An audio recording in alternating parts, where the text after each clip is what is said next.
that Americans are powerful, all the world is too painfully aware. But this power should be controlled. The United States should be restrained. Do you feel American power is controlled or used with restraint in Vietnam? As of now? Yes.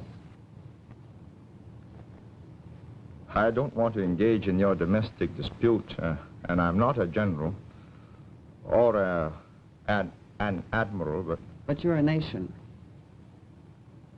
Yes, I would like to see a great deal more caution, a more selective exercise of your enormous range of weapons that you've got, and more brains and feet, preferably Vietnamese brains and feet, rather than more power and gadgetry.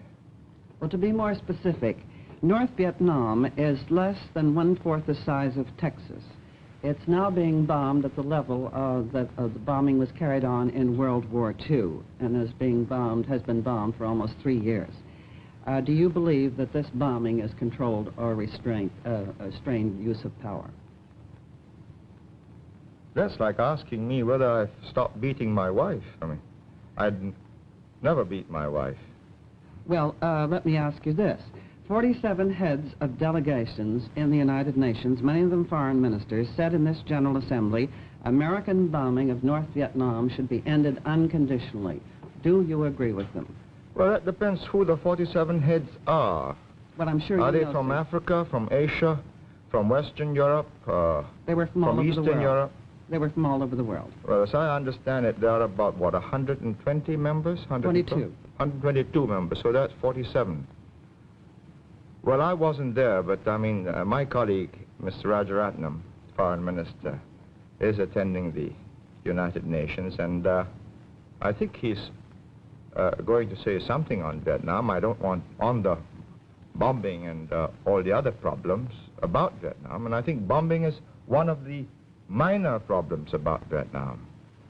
Well, but if I may answer you this, he said it is a bothersome question.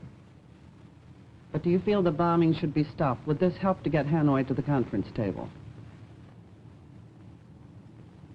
I think the bombing could be reduced and even stopped without any decisive change in the course of the war, but I think it does not follow that because you stop bombing, you'll have the North Vietnamese government to the conference table. Why should they go to the conference table? To help President Johnson win the elections? Do they love him? You know, Mr. Khrushchev said that he helped President Kennedy win by not seeing Mr. Nixon. In other words, are you saying that if the North Vietnamese should come to the conference table and there would be a settlement that President Johnson would win the next election? And by the same token, would he lose if there is not a peace settlement? I don't think it's as simple as that. I mean, you're putting words in, you're putting a form of words in such a tight and I think imprecise way, really, because the world is not so simple. It's not black and white. If they were to stop bombing, or you were to stop bombing, and if Hanoi were to meet with your president, it doesn't mean that there will be a settlement before the timetable for your presidential elections. And things can become very complicated, really, if it weren't. So I really don't want to go into all the intricacies, because it can take so many twists and turns, as Panmunjom did. So all I would like to say as an outsider is, will we all, in the name of humanity and for the sake of human civilization, take great care that there is no miscalculation on the reactions, not only of the North Vietnamese, but of the Russians and of the Chinese, because there must be a point at which they must react. Thank you, Mr. Prime Minister. We'll be back with Meet the Press and more questions for our guest, the Prime Minister of Singapore. But first, this message. Now back to Meet the Press, an unrehearsed press conference. Please remember, questions of the panel members do not necessarily reflect their own point of view. Here is our moderator, Edwin Newman. Resuming our interview, our guest today on Meet the Press is the Prime Minister of the Republic of Singapore, Lee Kuan Yew. You've just met Pauline Frederick of NBC News. The other reporters on our panel are Rowland Evans of the Chicago Sun-Times, Seymour Topping of the New York Times, and Crosby Noyes of the Washington Evening Star. Lawrence E. Spivak, permanent member of the Meet the Press panel, will be back next Sunday. We'll continue the questions now with Mr. Evans. Mr. Prime Minister, you said in a recent speech, quote, "The wrong kind of conclusion to the mess in Vietnam can absolutely unscramble the whole lot of us in Southeast Asia." What did you mean by unscramble the whole lot of us? Well, one of the problems in Southeast Asia is that it consists of relatively new and fragile independent nations. They've just become independent since the Second World War. And the great problem is the will to resist. And it melts very easily because people, particularly in the world over, they want to be on the winning side. But in Southeast Asia, because they are small countries, because big armies have come, Europeans came, the Japanese came, you know, you bend with the wind like the bamboo, as the Chinese saying goes. And if it looks as if the east wind is growing stronger than the west wind, then people start bending that away even before the wind comes. What you're saying, sir, if I understand, is that the American position of force and resistance to this east wind is essential to give your country and these other newly independent countries a bulwark behind which you can develop your independence. Is that what you mean? No, may I say what I mean myself in my own form of words? I think Americans have, I think, is a friendly habit of trying to help a person think for himself, but I'd rather do my own composition, if I may. You have adopted this position in Vietnam. In 1954, you never asked the rest of Southeast Asia, and we were not consulted. You decided again in 1956 that Diem should not have free elections because, or he didn't want to have free elections, and you supported him because elections couldn't be free, and I've read all of the semantics about what is free and unfree. You decided in 1961, when things got a little bit difficult for Diem, to put in American advisors. And by 1963, at the end of 63, you had 25,000 American advisors in the Kennedy administration. Now, you had your last chance when Diem got knocked down by a bus, or perhaps it was a tank, and you could have got out and said to the generals, well, we'll help you, guns, food, uniforms, pay for the troops. But you decided, rightly or wrongly, to go in. And now this is 1967. And it's no use asking me now, for my opinion, what you should have done before. All I can say is, we've got to live with today, not with what might have been day before yesterday.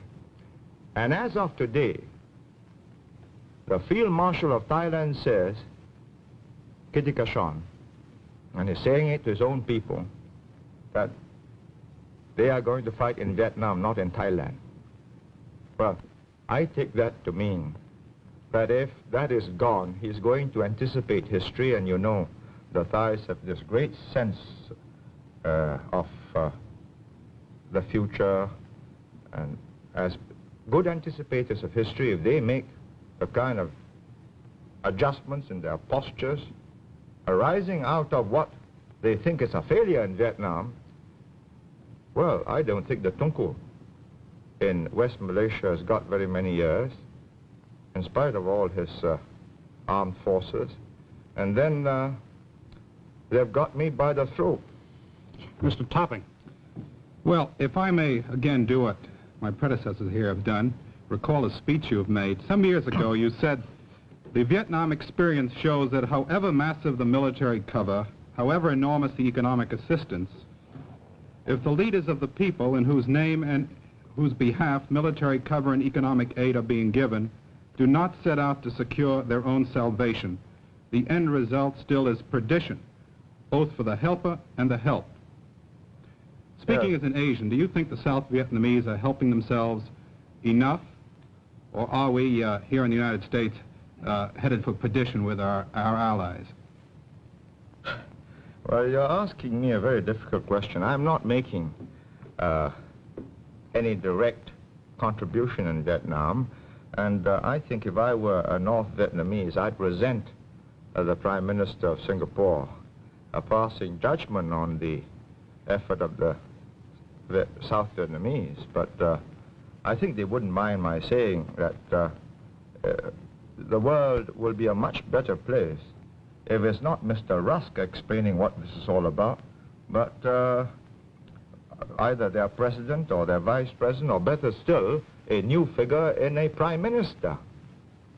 You know? Yes. Forward-looking. Of South Vietnam. Forward-looking, independent, determined, and most important, sincere and honest. Mr. Topping? If I may shift a little here, one of the questions in our minds here has been that about the future of China and its relationship to Southeast Asia. Some people are saying that China is now so divided politically that there is no great danger for Southeast Asia in the future. Speaking as a Chinese who understands China, can you make an estimate or a guess as to the future of China? Do you think in the near future it will become again a unified country, a strongly unified country that might represent some kind of a danger to Southeast Asia? First of all, I can't speak as a Chinese because I'm a Singaporean. I'm of Chinese ethnic stock, and I think this is crucial. I mean, if you ask me to speak as a Chinese... As an ethnic Chinese. Yeah, well, you know, the Chinese People's Republic in Peking will be... I think quite rightfully indignant, and so will the other aspirant in Taipei. But speaking as a Singaporean, with some of the built-in memory programming of the Chinese people, I would say that if you believe that the Chinese people will just splinter up into so many warlord communist committees, each governing a province or even part of a province, then you will make one of the gravest mistakes about Asia. I think I've traveled around the world often, and you know, people don't know that I come from Singapore, and they treat me as a Chinese or as a Chinaman in the old days, as they used to call them. And they used to say, Chiang Kai-shek, you know, in the middle 40s, and nowadays, of course, Mao Zedong. I'd say that they are determined as a people to unify and build a modern, powerful, wealthy Chinese nation. And I say good luck to them. And I think the moment they get prosperous, good luck to me, because I'll be much safer. I don't believe, however, you know, the simple theory that they're just going to send their armies across and eat up Southeast Asia. It's too simple. And it's too simple for you, for the Americans, and for us, because then it's naked aggression. The whole of South Asia will gel together and meet an incoming invader. But they've got this make-it-yourself kind of revolution. Wars of national liberation. You know, here's the text. We've got an instructor. He'll teach you how to organize, and we'll slip you a few guns and more if necessary. And if it gets more difficult, well, surface-to-air missiles, and so on. And I think this is the problem, that each of the individual governments in that region must use the time that you are buying in South Vietnam for the rest of the world, particularly Southeast Asia. I'm not saying you're doing this, you know, just for Southeast Asia. You're doing this for yourself. But it so happens that I think I believe that it might get a bit difficult for me if there's a sudden evacuation. And I am determined to use this time to its fullest advantage, and I hope my neighbors will do likewise. Mr. Noyes. Prime Minister, what's the effect in Asia of demonstrations such as we had yesterday?